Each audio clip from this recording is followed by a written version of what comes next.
Бүгүнкү күндө жаңы президент менен Атамбаев бийлик алып келген эски президенттин саясий тиреши туу чокусуна чыгып келди. Эмки кадам бир гана ошол Атамбаев өзү калып атат. Эгерде президент жана анын тегереги чечим кабыл ала турган болсо, алар президент Атамбаевди, мурдагы президент Атамбаевди камашка мажбур болот. Эми кандай кылып камаганга аракет кылат, ал башка маселе. Анткени кандайдыр бир далилдерди алып чыгыш керек, кандайдыр бир официалдуу күнөөлөрдү коюш керек, анан жогорку кеңештин уруксатын алыш керек ага. Мыйзам боюнча ушундай жолдорго алып барышы мүмкүн да. Ошол гана калды. Андан башканын бардыгын бүгүнкү бийлик менен эски бийлик ал жолду басып өттү.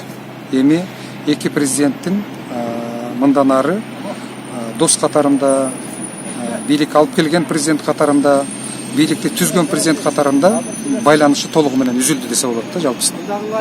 Албетте мурдагы президент кандайдыр бир чараларды көрүүгө мажбур болуп атат, анткени ал коргонушу керек.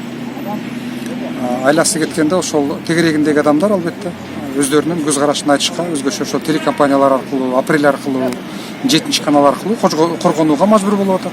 Бул объективдүү бардык эле саясатчылар жасай турган нерсе. Бирок мурдагы президенттин тегерегинде азыр саясий күчтөр жок, партиясындагы адамдары жок, саясий союздаштары жок деп айтсак жалпысынан болот.